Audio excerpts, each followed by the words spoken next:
सद्गुरु श्री ब्रह्म चैतन्य महाराज गोंदवलेकर। इनका प्रवचन 6 अप्रैल। संत चलने बोलने वाले भगवान ही हैं। जो व्यवहार में अच्छा बर्ताव नहीं कर सकता वो परमार्थ नहीं कर पाएगा। व्यवहार में जो बातें घटती हैं उनका मन पर परिणाम नहीं होने दूंगा, ऐसा निश्चय करें और सद्गुरु की आज्ञा प्रमाण मानकर उसे पूर्ण करें। साधन पर विशेष ध्यान दें। मैं स्वयं कौन हूं ये पहचाने। भगवान के सिवाय इस संसार में और कोई नहीं है ये समझेगा, तब मैं स्वयं कौन हूं ये भी समझेगा। यदि निर्गुण समझ गया तो भी सगुण को नहीं छोड़ना चाहिए। अपने मुंह में भगवान राम का नाम आया, राम नाम लेने की प्रेरणा हुई, इससे क्या कोई और बड़ा भाग्य हो सकता है? हृदय में स्फूर्ति निर्माण होने पर ही हम विचार व्यक्त करते हैं, बोलते हैं, फिर मुख में जब राम नाम आया तो राम हृदय में नहीं, ऐसा कैसे हो सकता है? आप मुझसे कहते हैं कि मैं उपनिषदों की कुछ बातें, उसका तत्वज्ञान कहूं। मैं वो कैसे कह सकता हूं? जिसने जो किया वही वो कहेगा। गुरु की आज्ञा के पालन के सिवाय मैंने और कुछ किया नहीं, तो मैं उसके अलावा कैसे कुछ कह पाऊंगा? संत से समागम करने पर हम मार्गस्थ हो जाते हैं।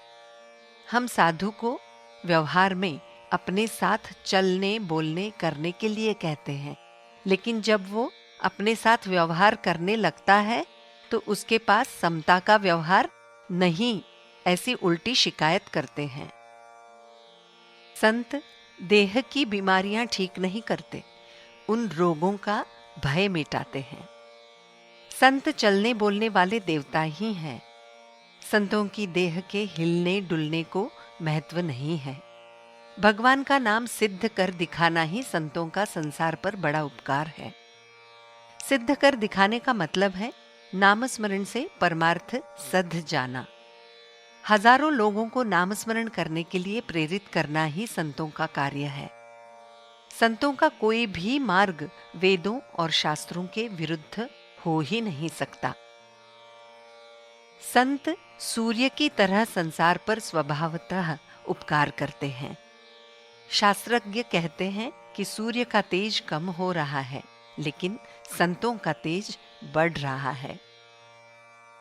धनवान माँ बाप का बेटा जब भीख मांगता है तो उस पर हम तरस खाते हैं। उसी प्रकार मनुष्य जन्म प्राप्त होकर भी हम सुखी नहीं रहते, इसका संतों को दुख होता है। योनियां अनगिनत है, उनमें मनुष्य जन्म प्राप्त होना बहुत कठिन है। मनुष्य जन्म प्राप्त होकर यदि भगवान की प्राप्ति नहीं हुई तो जीवन में भारी नुकसान होता है। इसलिए बहुत लगन से संतों का समागम करें, उनकी कृपा प्राप्त कर ले। संतों ने जो मार्ग निर्धारित किया उस पर आंख मूंद कर चलें, गिरने ठिठकने का भय नहीं रहेगा। हम गृहस्थी में इतने गहरे बैठ जाते हैं कि संतों की पुकार हमें सुनाई ही नहीं देती। कम से कम हमें पुकार सुनाई देगी, इतने अंतर पर तो हम रहें। संत वचनों पर हम विश्वास रखें, फलतः भगवत प्रेम निर्माण होगा। वो निर्माण होने पर विषय प्रेम कम होगा।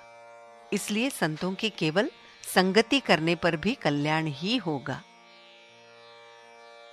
संत संगति और नाम स्मरण से ही भगवत प्रेम प्राप्त होगा। जानकी जीवन स्मरण जय जय राम।